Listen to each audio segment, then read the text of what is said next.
Hello and welcome to today's episode of Winning Mentality. My name is Daniel Cutright, and I am stoked to have our guest today, Mr. Kerry Wynn. Kerry, how you doing? I'm good. I'm still waking up, but I'm good. I'm good to go. Hey, you're good, man. I got a cup of coffee number 2 here going on. So now I appreciate you joining us this morning. I know for our listeners, it might not be morning when they're listening, but Kerry, you got a background playing for the NFL for 6 years. So pretty awesome football career. And maybe want to get into a little bit of that and then talk about some of the things that you're doing now, kind of transitioning out of the NFL world. Fun fact that most people might not know before we get started, we were actually former teammates. And we were probably about 5 and 6 years old playing Pee Wee basketball. So that was about the last time my athletic ability could keep up with yours, Kerry. But I think you said you still have a picture of that too, right? Yeah. It's somewhere. I think it's actually hanging up in my bedroom. Man, if you find that, we'll make that the cover of this podcast. How about that?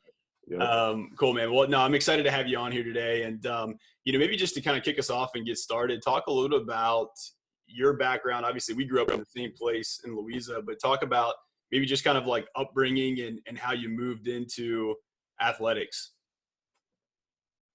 Yep. So, for those who don't know, I actually was born in Petersburg, Virginia, and I was there for about 4 or 5 years, and then my mom and dad divorced, moved to Louisa, and my mom, my sister, and I stayed in my grandmother's house for maybe 5, 6 years, until mom was able to save enough money to build a house right next door, which was actually in between my uncle and aunt's house. So um, I always, grew up having my grandfather to the right of me, and then my uncle and aunt, and then cousins to the left of me. So family has always been really close to me. And my uncle, for those who don't know, had a pretty good career himself in football. He was drafted by the Houston Oilers. Before that, he played at University of Richmond, where he met my aunt, who played basketball at the university. So I like to think that athletics was always kind of my blood and, around me. And ever since I was young, I wanted to either be playing around my grandma's movie store with the football and throwing that around, or with the basketball, man. Nice. So what other sports did you play growing up besides football? So first love was basketball, and I that was the first. That's actually the first sport I played, and that's the Wolfpack. That's right. Played together, yeah. That's the first organized sport I played, on the team I played, and then uh, back then in Louisa we had Little League for football, and that was from 9 to 12. Now they don't do it that way. They may do like, 9-year-olds play with 9-year-olds, and then 10 and 11 and so on and so forth. But like back then, being in I think it was fourth grade, 9 years old, playing with seventh graders, you grew up fast. Like, I was talking to my nephew about it. I'm like, man, you don't understand how it was back in the day. I remember I was playing Little League, and there were people on the other team who had beers. And I'm just like, is this real right now? That's But wild. yeah, you grew up fast, that's for sure. Did they have stipulations on that and like what positions the 12-year-olds were allowed to play, or was it just a free for all? They actually did. So if you were under 115, you had to be under 150 to play in the league. Gotcha.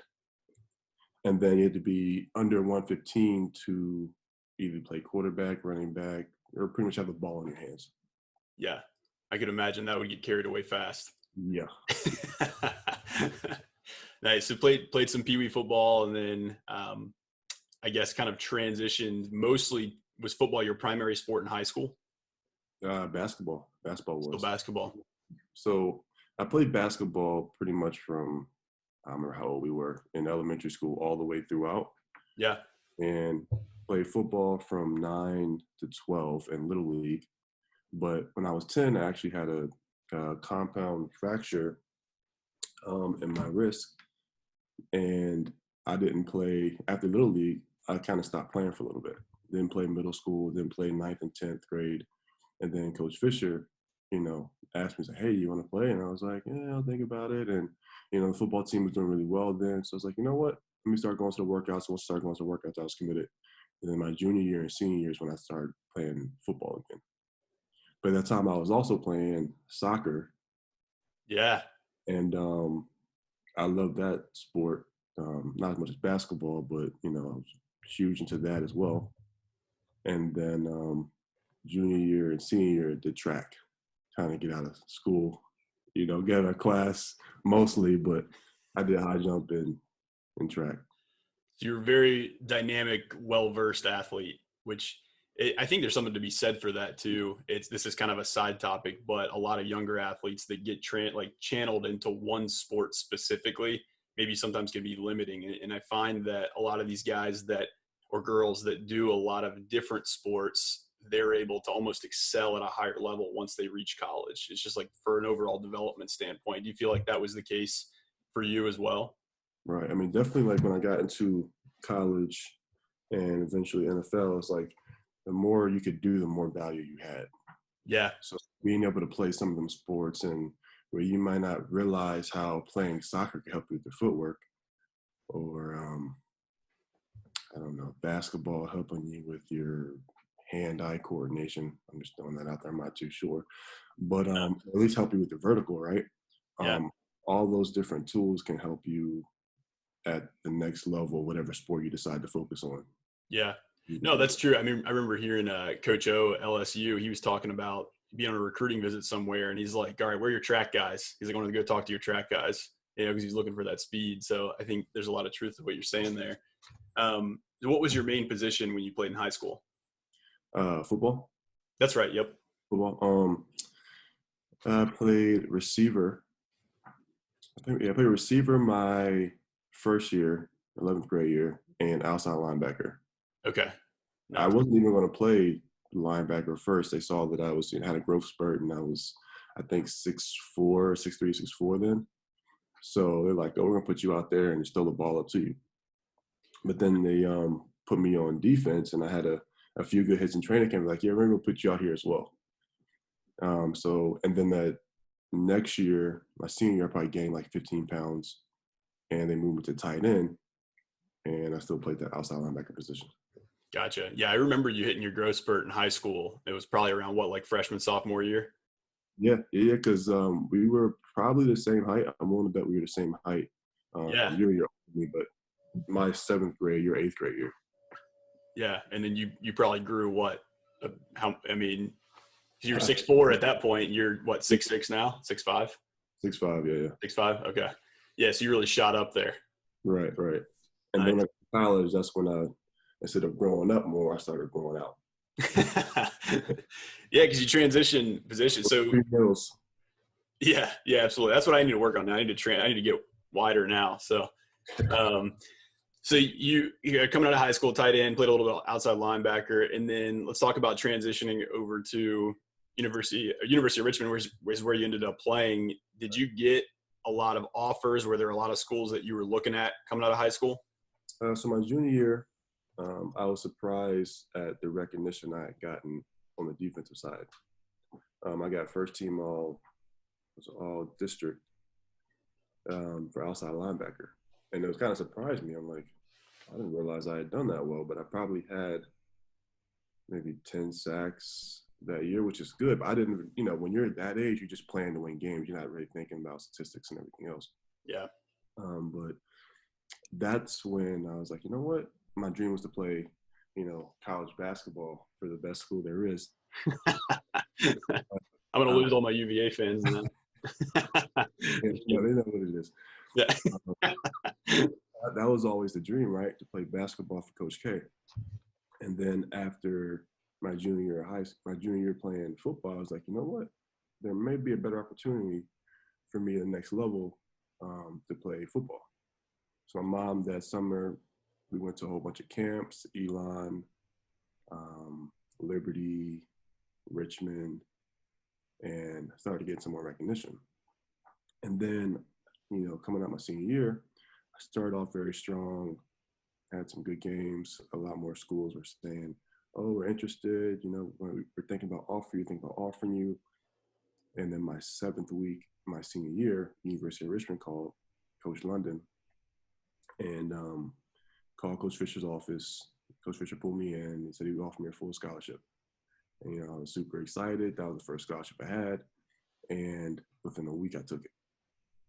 And that was the only scholarship I had. I remember talking to my mom a few weeks ago. She's like, "You had more scholarships?" I'm like, "Mom, no, I didn't." She's like, "We had all these teams, all these schools interested." I'm like, "Yeah, they were, but talk is talk. Nobody acted but University of Richmond." So they were the one school that offered me a full scholarship. Wow. And I ran with it. I was like, all I want is to be able to play and go to school for free. So That's awesome. And so talk about that experience at University of Richmond, playing for Coach London, and you guys had some success there as a team as well, right? right. I mean, University of Richmond, it was a lot of up and downs. We started off, I thought I was going to play, didn't even know what red shirt was really. And then it was like, "Oh yeah, you're 205 pounds playing defensive end. You're going to red shirt. You need to put some weight on." Mm. Right. So I red shirt that year. I was pretty much a practice dummy and just a practice guy. But I learned a lot that year. Was able to grow my body a lot. That year, the year before, they won a national championship, and we were on, I think, like a 19-game winning streak. Like they were really good. A lot of seniors on the team, and I think we got to the second round of the playoffs. So I had great seats watching a good team play, And then Yeah. a few years later, we go 3-8, and the next year we go 8-3.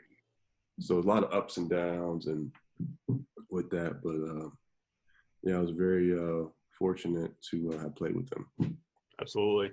And were you playing primarily linebacker or defensive end there? Well, only played defensive end. Only defensive end there. Gotcha. I was Okay. getting recruited, I wasn't sure if I was going to play tight end or defensive end. But actually, in my senior year, I got all state for tight end, and I only got like all region for outside linebacker. So like, "Oh, are you going to play tight end or DN?" And I was like, "I really don't know what I want to play."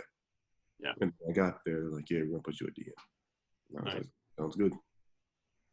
So then after Richmond, or when you were at Richmond, right? Because you end up going on to play in the NFL. Was there a certain point, Kerry, that you knew you had a chance to play in the NFL, or you're like, "Hey, I want to take this next step," or was that always the goal? I mean, when I was young, right, when I was 10 years old, I'd pray every night and I'd be like, "Please, the Lord, please let me make it to the NBA." Right? That was my dream. I didn't think about playing at the NFL level. Mm. At that point in time, I was like, football is cool, but I want to be the next Kobe Bryant, right? Yeah. And I think it was my junior year of college, because in high school, I was like, I just want to get a scholarship, right? That was that goal.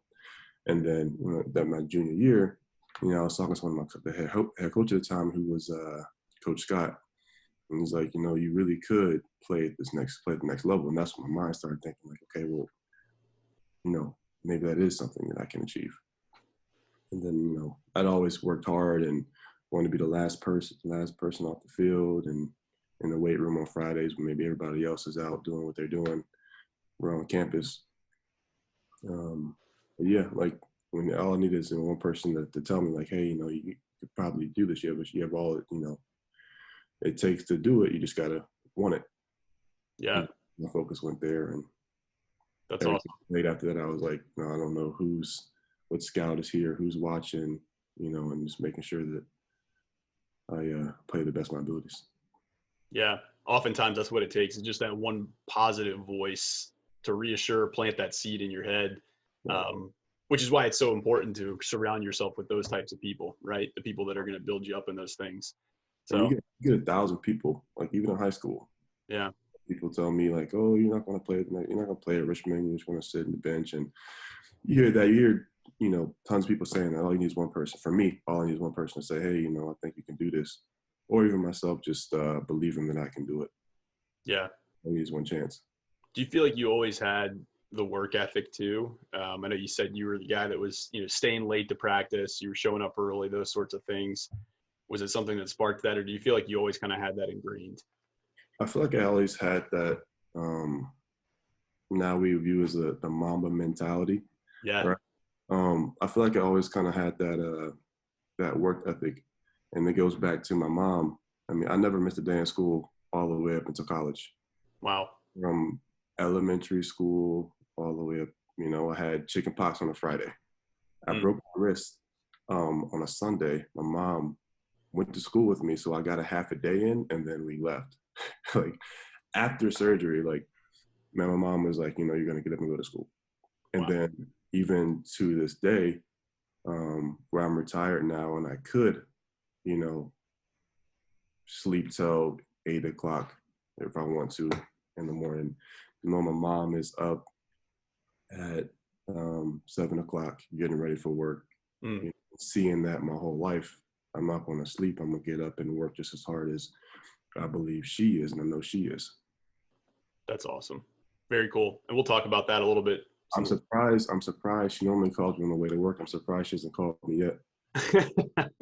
You'll have to call her after this. Right. Cool. That's great, man. So you end up making it to the NFL, and was that process easy? Was it like you were drafted in the first or second round? Like, talk about that transition of even getting there. Right. All right. So let me take you back to where I am. It's my 5th year at University of Richmond. I'm in a history class. I was a history major, right? And I get a text, like my phone, I get a text from an agent from Sports Stars. It's like, hey, this is Jared Fox, with Sports Stars in New York. And, we're the biggest sports agency for the NFL. And we'd like to get on the phone with you and meet you over the phone and eventually set up a time to meet you in person. And I'm sitting here like, oh wow, and late I couldn't, you can talk to agents, but I don't think you can meet them until after the season. Yeah. Right. So I met him after the season was over, and he told me, him and Alan, and he told me that there's a lot of potential for me, and he can see me playing at the next level. And when I finished up with school, sent me down to Pensacola, Florida, and had me train. And, I was all for it, right? So I signed with them. And right after I graduated, I officially finished, with school, that 5th year, I flew down to Pensacola, Florida, and I trained the Exos. And I'm training with, some pretty big name guys, Jadeveon Clowney, who ended up going first overall. Yeah. Was one of the guys that I would work out with every day.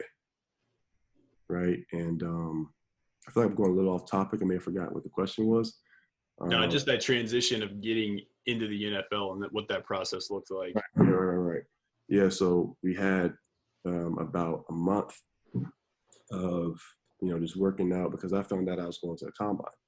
I got invited to the NFL combine. And once I found out I was going to the NFL combine, the next week I found out I was going to the East-West Shrine game, which you have the Senior Bowl and you have the East-West game, which is the next, Yeah. The big dogs go to the Senior Bowl. And then right under that is the East-West. So I was happy from University of Richmond even going there, right? And then, playing guys from USC, Texas, and all these big schools, and then seeing how I match up against them. And I think I was like, they had this article where I was going to be the top 5 guys that helped their, I guess their stock, their draft stock, I guess you would call it. So that was in the end of January. And then the combine, I think, was beginning of February. I'm not exactly sure when it was. I can't remember, but did well there. And then I was like, you know what? I know I'm going to run well, and, I'm going to bench well, and I'm going to do well at the combine. And it's going to increase my draft stock, because I was projected going anywhere from highest, like 4th round, to undrafted. They don't really know. They just kind of just put a projection on you. And 10 days before the combine, or 10 days before the combine, I was running my last 40, and I pulled my hammy. And I'm like, this can't be happening right now. Right? And I get all the rehab, all around the clock. I'm there till like 10 o'clock at night getting rehab. trying to get the hamstring right. But in 10 days, as a runner, 10 days will not heal it. It takes time. So I got to the combine. I did everything. Did the bench, and I was like top 2 or 3 in the bench. I did the L drill and all the different, broad jumps, and did pretty well there. And I was like, the 40 is the one that I was looking the most forward to. I'm just going to run like a 4.6. During training, I ran a 4.6, and that would have boosted my draft stock tremendously. Yeah. But I ran it, and I got to the 20, and I pulled my hamstring again. Yeah. So I pulled that again. I think the 10 split was like top 5, but I ended up running a 4.9. I just finished it through. I ran a 4.9, and my years later, my Madden speed is still very low because of that. Oh, God. Yeah, that hurts. But yeah, and then going to the draft around the 5th, 6th round. I'm getting calls like, hey, we're interested, but nobody, not a head coach saying we want to bring you in.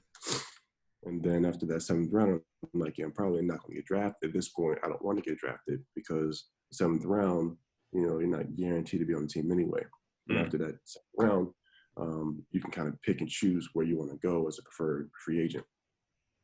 So it was about 5 teams they called. Giants were one of them.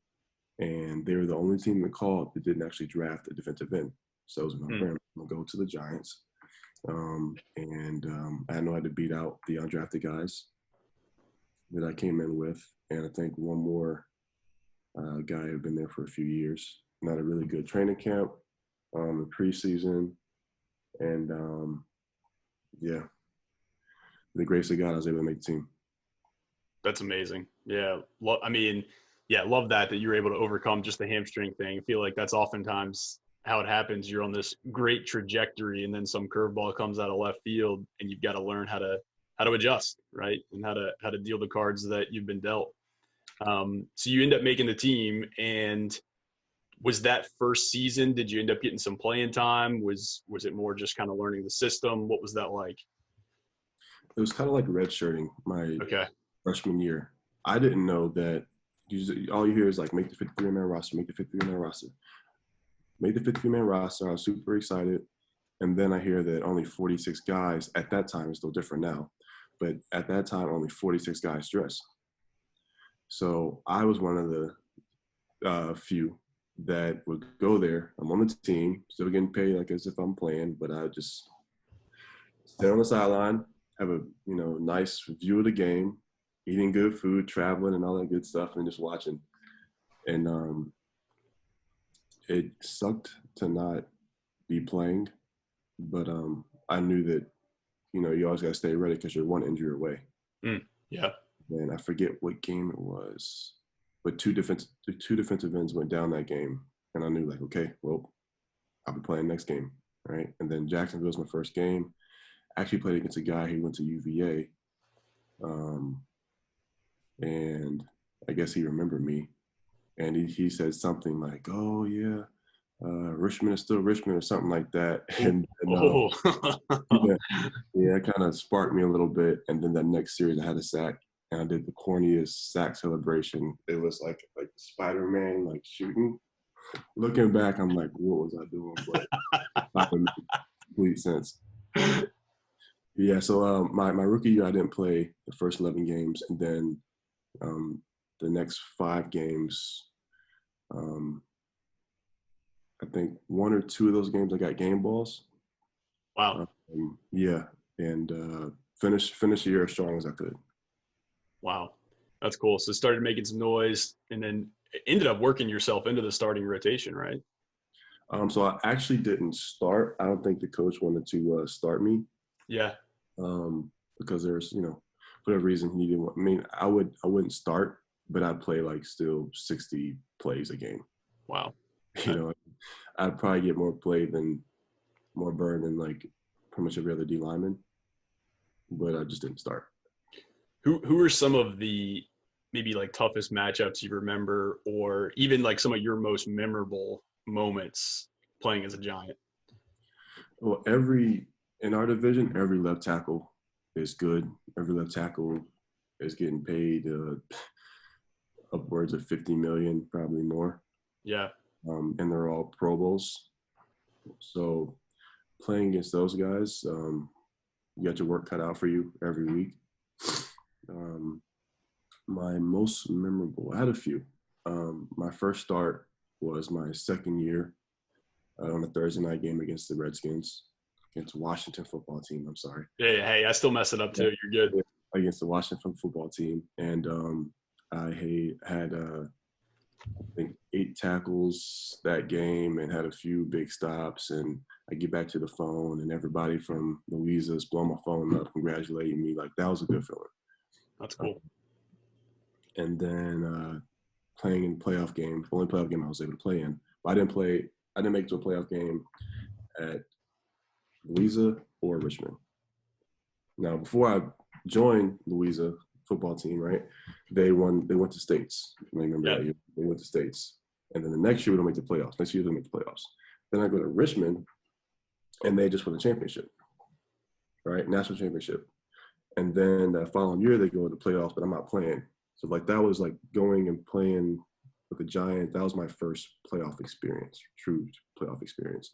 And happened to be at Lambeau, one of those historic fields. Yeah.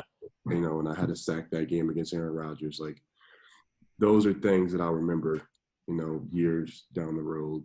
And I'm telling my kids and grandkids, oh, yeah, back in the day, I used to play. And, yeah, those are some things that stick out to me. Did you do, like, the discount double-check Aaron Rodgers celebration? I'm just messing with you. It was another cheesy celebration that I had, I'm sure. Yeah, well, I mean, what was that, like, a surreal feeling where you're like, man, I just sacked one of the best to ever play the game? What was surreal about it was like walking out before the game and just looking in like that whole playoff atmosphere that you see on TV, like actually being able to walk and look at the stadium and realize all the history behind like the people who played there and that, and even rolling up to the stadium and seeing the fans, and that's the stuff that like gives you chills. Yeah. Just those experiences. Right. It sounds like, I mean, just as you're describing your career and all these different steps, just the mentality that I get is one of appreciation. It was just that you were always at this phase of just appreciating every single moment, not looking too far in front of you, but just being ready for the next step as well. Do you feel like that's fair? And coming from, a small town in Louisa County, to being able to play against, Brady and all these guys, right? These Hall of Famers. It's surreal at times. Yeah. At least, my rookie year, I told another guy who was a rookie at the time, so I was like, let's take this year, and every time we see a Tom Brady or Aaron Rodgers, we can be like, oh, like that's him. But after that, like this, our second year, you got to get out of our system, and it's, we're one of them now. Yeah. And being undrafted, seeing a lot of guys will take it for granted. Even being able, there's undrafted guys that would complain about, oh man, we got to stay after and we got to do this. I'm like, dude, like you're in the door right now, right? You're on the team right now. You're on a roster. People take it for granted. And then I've seen too many people over my 6-year career here one day and gone the next. Mm-hmm. Looking back, wishing that they had, maybe, ran harder, paid more attention to meetings. Like every day I walked in, I realized that the blessings that I had, and I didn't take it for granted. And the best part about the practice field is that you can look over and see the New York skyline, New York City, right? And I always said, like, I never want to be out there. I know it sucks sometimes, like, and out there is like the real world, right? Right. I always want to, I know sometimes I'm tired. I don't feel like being out here, but like, make your mind up. I look over sometimes and I'm tired, like, is this what you want to do? Like, yeah, I want to be here. So I'm going to keep working my tail off. Yeah. So good. What do you think it was the difference with those guys that would be there one day and be gone the next? I mean, was it just overall mentality? Was it? some people were lazy. There's players in this league. Everybody's good, right? Yeah. But there's players that are there because they work hard, and there's players that are there because they got God-gifted abilities. And there's players there that have God-gifted abilities and work hard. Yeah. Those players are like, that's just a whole different tier of people. But these guys, they come in and they go to these, they're 4 and 5 star recruits in high school. So they're getting praise from when they're in the high school level. Then they get to college and they're playing at the USCs and Alabamas, and they're always a god in a sense to them. There is only one God, but they have that feeling like everybody praises them, to where they kind of feel like they're entitled to something. I get to NFL, I'm supposed to be here. Like I felt like I was supposed to be there. Don't get me wrong, but it's just appreciating the where you are at that point in time. Yeah. Instead of taking for granted, and like I look around and I see people taking it for granted. I'm like, I don't know like what you guys are doing, but you're gonna look back and you wouldn't believe the amount of people that like you see and they get drafted over you or play 6 years. And like it was at one point my 5th year with the Giants where I think I've been there as far as a defensive guy longer than just about every other person there. Wow. So There's a couple of things you said in there, and I think people can apply this to whatever they're in, but I think it's gratitude, but then also a confidence that you belong. And I think sometimes people get those out of whack. It's like, yes, you should be appreciative for the opportunities that you have and not take them for granted. But I think sometimes people will get into different industries too, and they'll look at people that are super high level, and it's almost like they put them on a pedestal and they think that these people are somehow above them. And I think there's also a lot of power in saying like, hey, this is just another person, right? Like I'm putting in the work and I deserve to be here. And I think that really goes a long way. And it sounds like you had a healthy balance of both of those things. Right. Yeah. So that's awesome, man. So you retired from the NFL.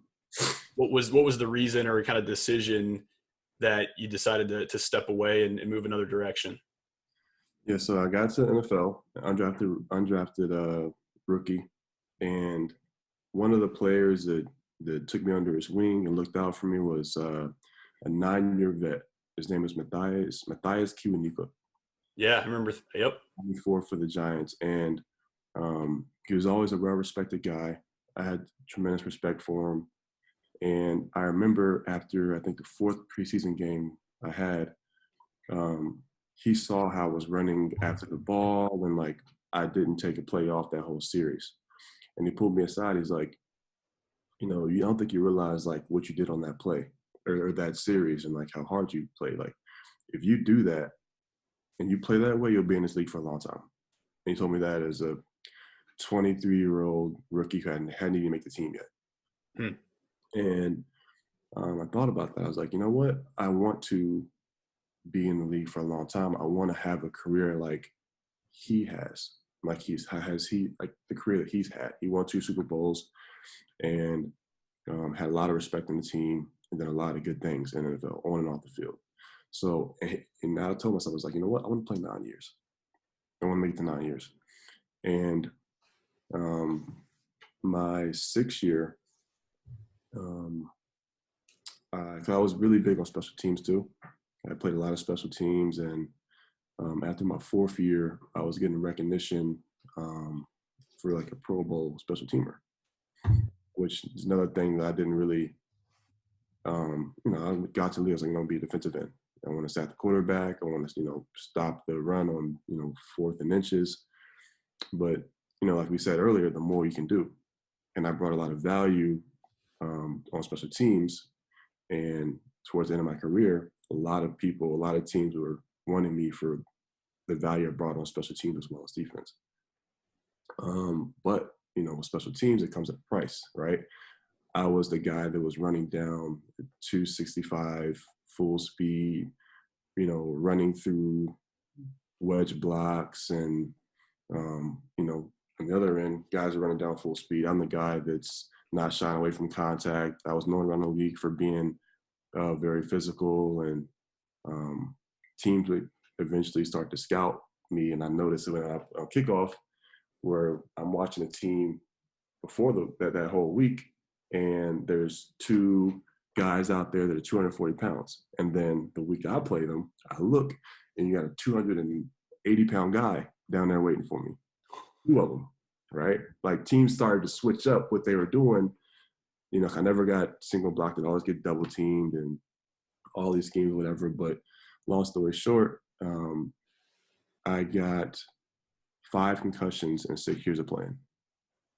And the last concussion I got in Cincinnati, it wasn't even like one of the hardest hits I took, but I guess it was the accumulation of hits that I had taken. And when I got a concussion, I knew when I got that hit, I knew it was a concussion, and I had a headache for 5 weeks straight. And I knew that this one was a little more serious than the other ones. And I ended up telling the team doctors, because for 5 weeks, you know, doing what they had me doing, nothing was changing. It's like, I want to go see a specialist, get a second opinion. So I went and saw a concussion specialist, Mickey Collins. He was like world renowned in this field, right? People from, you know, different countries come over and will visit him and look after, or he'll, you know, take care of them. And then that's when I realized that, you know, this concussion thing is getting pretty serious. And I was put on injury reserve. I was sent back home, you know, still making, you know, whatever money that I was making, but I had some time to think. And I was like, you know what? I don't want to, you know, I want to play 9 years, but it's not worth it to me. I was fortunate enough, you know, God blessed me, put me in a situation where financially, like, I made some good money and I was smart with my money. So I don't need to be taking these hits anymore.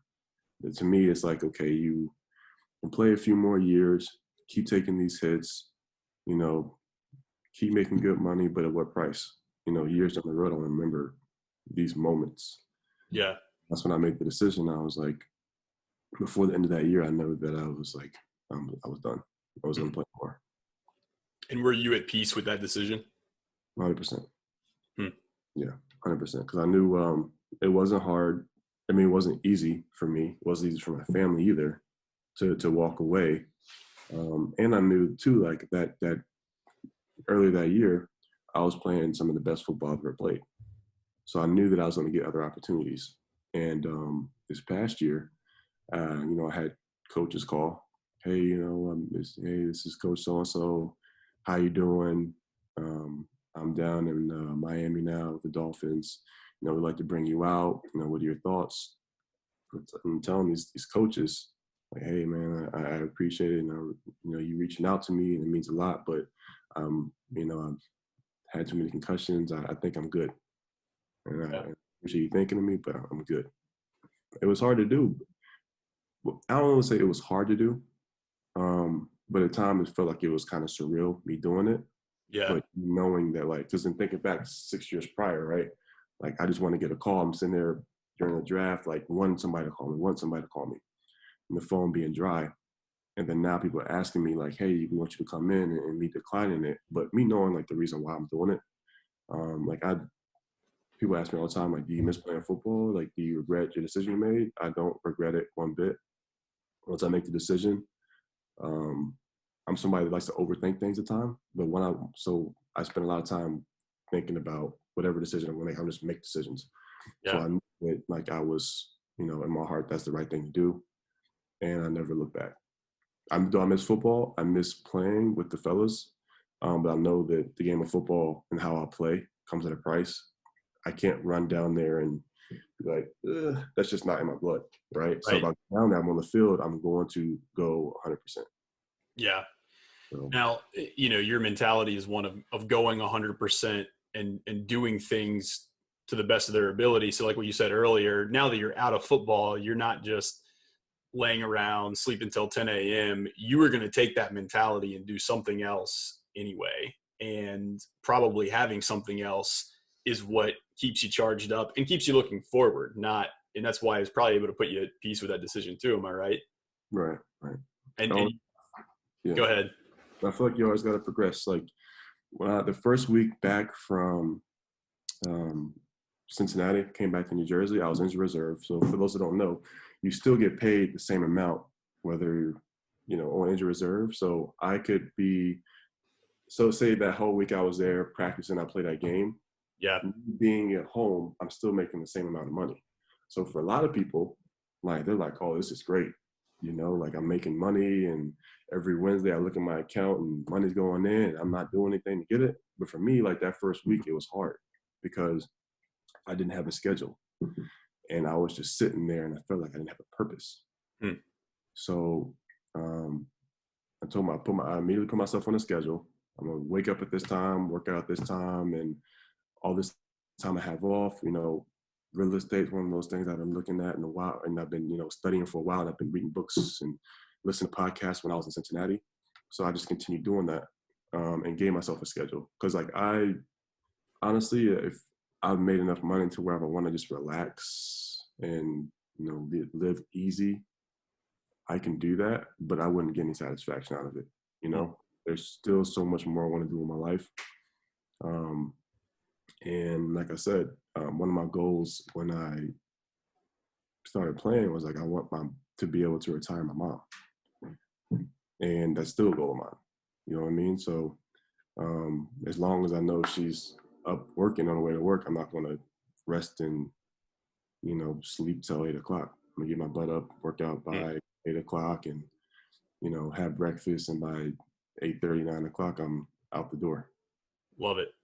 Yeah, you hear people talk about having a why or having a purpose, and then keeping that in front of you, and sounds like that's what you have too. So you're pursuing the real estate thing. You also have, just to hit on this really quick too, but you started a foundation, so not just doing real estate, but doing some other things as well. Yep. Yeah, the foundation, because the first offseason I came back to Louisa County, and I had a camp, and the love and support that I got from the town of Louisa was like overwhelmingly, like, I still get emotional thinking about it, right? Yeah. But I was like, I gotta find something to do. They support me so much. I gotta give back, right? And God puts you in situations and blesses you to be able to do certain things.